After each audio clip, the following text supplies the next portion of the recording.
All right, it's good to see everybody. It's crazy how fast time goes by. I feel it was just yesterday we were doing this last year. But first, want to just start out by thanking my crew, both pro, college. A lot of time's been put in terms of preparation and get ready for this off season. You know, I think we can really build on what we started and move the needle and get our roster to a place that we can start winning football games. The draft, really interesting setup.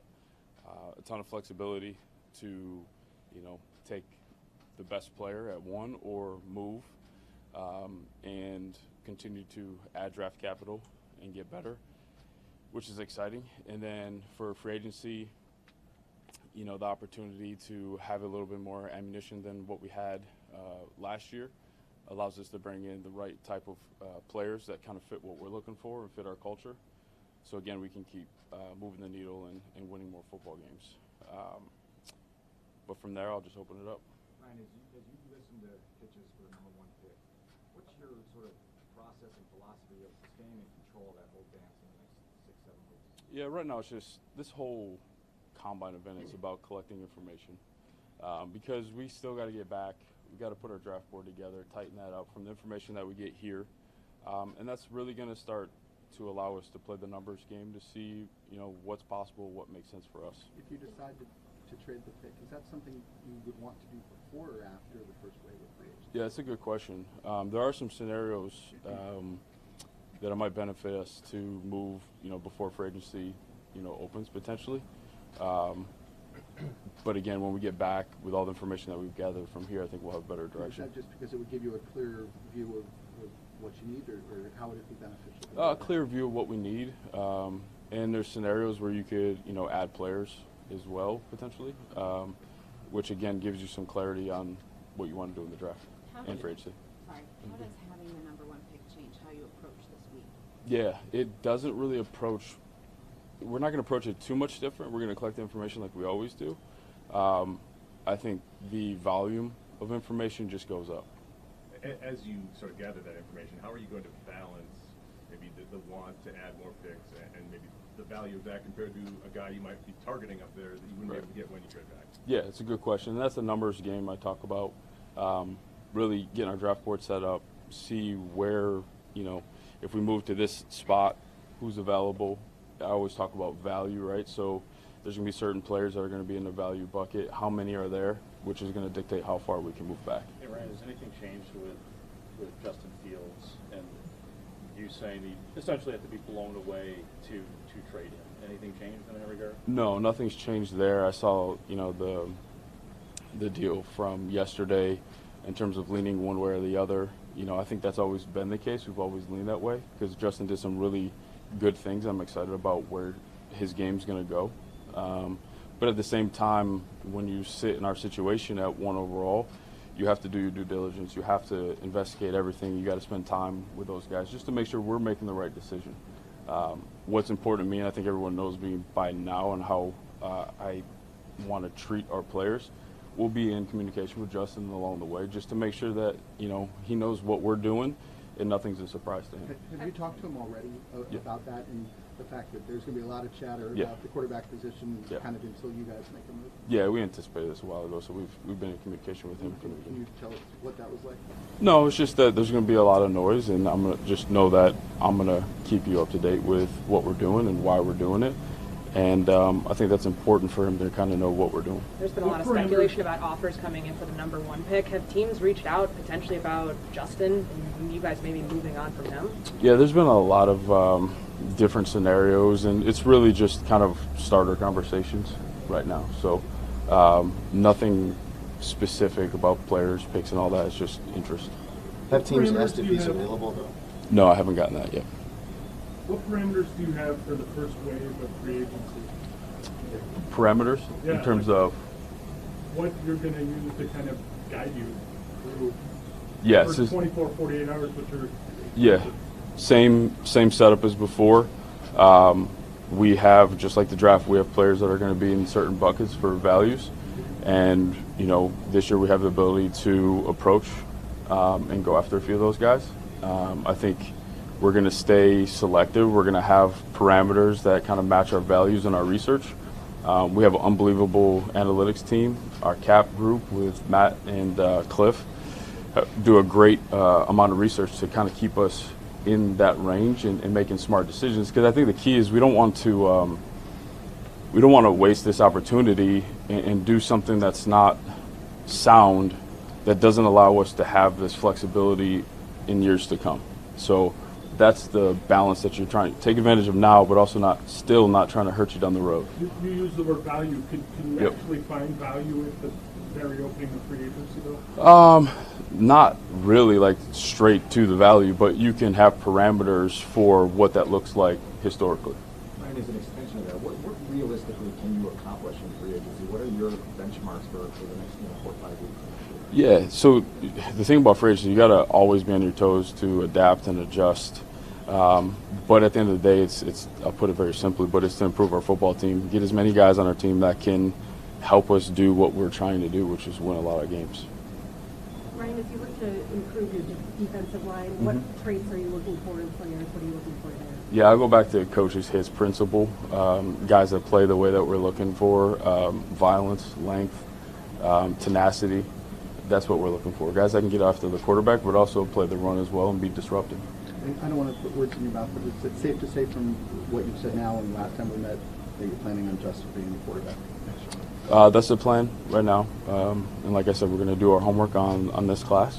And if something changes, and again, I'll just use the same statement, we got to be blown away to say, you know what, I think this is best for our organization. What can you learn about quarterbacks here that you haven't seen on tape? Yeah, so this is an opportunity to sit down and spend time with them, get to know the person, what makes them tick. You have a period of time where you can get them on film and talk about different scenarios, and you can really see how they process. They can give you the why. You know, is it very, is it short-sighted, or is it like a overall like big picture view that they give you, and they can tell you why they're doing the concepts. And that, you know, everyone's taught differently. All the schemes are different. But that gives you a little bit of guidance of how much they know about ball and where their ceiling is. Ryan, what is your criteria for being blown away in terms of quarterbacks? Yeah, when you watch it over and over and go, wow, like this is like different. But it's a collection of anticipation, arm talent, arm strength, accuracy. It's all of the categories that you look for in a quarterback. And then, like we talked about here, it's the person. You need to be a unique human being to play this position in this league with this pressure, and just to be able to keep coming game after game after game, and also critique yourself and get better year after year. So it's a huge checklist, but we'll go down that and just, you know, be sure we're doing the right thing. Back to the defensive line, the Commanders tag their 3 technique today. Those guys don't typically hit free agency. How do you attack that position then, kind of knowing that the lot might not be as much to go through next month? Yeah, we're going to, you know, obviously the flexibility we'll see after these next few days and weeks of who's available in free agency, where they fall on our value chart and our board. And then if it's not there, then maybe that turns to the draft. So that's the beautiful thing about balancing both of those things. That's why we spent so much time evaluating both sides to kind of see what's going to be available to us and where we need to attack in both of those areas in terms of free agency of the draft. Right. The top 2 defensive players right now are playing on the line, at least the ones who are projected to go in the draft. How do you weigh the importance of edge rusher versus 3 technique? Yeah, I mean, we could talk about that for a long time. There are certain positions inside that are multipliers, but also there's guys on the outside that are special. That are going to create, you know, O-line slides that are going to give other people opportunity too. So that's a multiplier as well. So it's really just it comes down to our evaluations on how much they affect the game in both the run and the pass. Ryan, how much different does this week feel for you, given the position that your team is in? Yeah, it's a good thing, right? I mean, we have flexibility, we have opportunity. We can gather all that information, and I know our entire front office, our organization's pumped just with the opportunity that we have to do something special. You mentioned the flexibility throughout the last couple of months since you've had the number 1 pick. Yep. When you have a team that needs so many pieces, is that the ideal outcome for you, to trade the pick, get more assets? Yeah, it just depends how far back. But yeah, we need a lot, and that gives us more opportunity to bring in more players. So it's a good situation to be in for where our club is. But at the same time, you know, when I talk about where guys are on the draft chart, if we have someone that's so high and in a special category that says, you know what, you know, this guy's going to affect our team both from a culture standpoint and also from a game day standpoint, then that might be the best thing to do as well. But in a vacuum, like, yeah, moving back gives you more opportunities to hit more players and continue to add to the core of this team. Ryan, what's your assessment of the offensive line as it stands right now? I mean, how many guys do you feel good about, and how flexible can you be there in terms of adding different players? Yeah, we're always, especially the O-line, we're always going to look to add. That's a place, and we went through it this year, and I've talked about it before. You're starting 5, like, that's not going to be the group more than likely at the very end of the season. So you got to be deep, you got to be healthy, you got to be versatile. Guys can play inside and outside.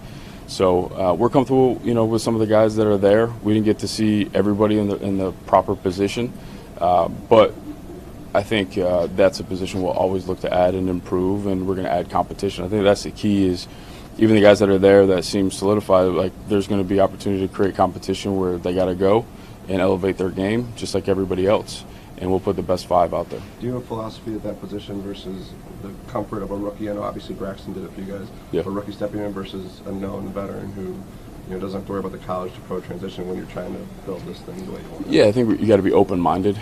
Some guys are going to come in and they're just going to take off. You know, with Braxton's case, I just remember going through all of those phases. Like, man, this guy just keeps getting better and better and better. He never backed down from the pressure of it, and then went through the whole season. And I thought he did a really good job in terms of the ups and downs that come with it. So we're not going to really put a ceiling on anyone's ability to do that. So we'll be open-minded. If someone comes in and wants to take a job and they do it consistently, then that's just the way it's going to play out. When you say blown away, how much does that maybe apply to Justin, what he did last year in terms of the running, what he showed you as you started? Those are those moments that did blow you away, that his athletic ability and ability to create explosive plays were special. Now, what we've had discussions about, and I talked about it openly, like, he's got to take the next step in his game, and I'm excited to see that because I think he's going to. Ryan, in connection with Jason's question, how do you draw your floor line for how far you trade back, and what is the kind of internal discussion on making sure you know where your comfort level is? Yeah, it's a year-to-year thing. It just depends on what the draft class kind of brings in terms of, you know, you got different colors that we use, blue players at the top, and how many do you have? How many you're comfortable, or are you comfortable going down to the reds? So we should get some really good information this week to make us feel better about that, so we know what that looks like. What are your color codes, just so we know? So it's blue and red, gold, orange, and then gray. In that order? What's the status of Eddie Jackson, and do you see him being with you guys this year? Yeah, I saw Eddie rehabbing a couple days ago. He looked good, moving around, getting after it. So, again, just like everyone else, we'll get to camp and this offseason, see him move around and evaluate everyone, you know, on a year-to-year basis. But I was excited about the progress that he made. I thought he was heading in the right direction, getting back to the ball with takeaways. I thought he tackled well, too. So we're excited about Eddie. You said last month that you wanted to keep David Montgomery in the fold if you could contractually. Have you guys made any progress with him and his agent and getting a deal? So I'm not going to get into all of those specifics and who we're talking to or who we're not talking to, but my feelings for David haven't changed.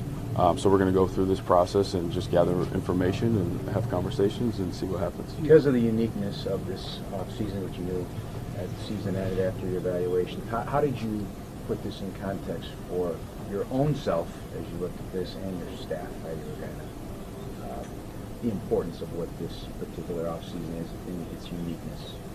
Yeah, our approach really has been the same, except we have a few more tools available to us just from starting last year and getting off the ground. I feel like we're better equipped to make really good decisions. It's just the volume has gone up, and the flexibility, the options, there's plan A, there's plan B, there's plan C, and we're trying to just figure all that out because it's going to shift and take turns that you don't expect. So you have to be ready for that and have all the information at hand. So we all know it's important, and we're all fired up about it. Is there a danger at all in having too many plans created? No, No, I think we have it laid out pretty well and have a good process that allows us to stay pretty tight and make good decisions. Ian Cunningham two had more. options this offseason Yeah. and decided to stay with you guys. What does that do for the front office, especially at a really critical time for this? Yeah, stability. I'm happy for him and the opportunities that he did have through that process. He's going to be an unbelievable GM when he gets the opportunity and finds the right match. But for us and for the Bears, I know we're in a really good situation with him in the front office. To have your right-hand man there going through, again, all of these scenarios, it's hard to sleep right now, right? Because you're just thinking all these different things that you could possibly do. So to have him, it's really good. Kind of going off, Last like one. just like in general, the emotion, Mhm. the attention, the conversations at home or here. What's it like to have the first overall pick? Can you like take us through like the feelings of it? Yeah, it's I think for me, I don't know. I think it's just my personality. I kind of stay level through it, whether it's 32nd or the first pick. Really just trying to think of ways that we can improve our team. Try not to get too high or too low, and try to stay on our toes. Because, like I said, I've been in this league long enough that some curveball is going to pop up, and we're going to have to adapt and adjust to it. But if anything, the feeling is excitement, because as a front office person, this is kind of it's a bit of a dream in terms of the flexibility and options that you have to improve a football team. Thanks, guys. Yep. Thank you.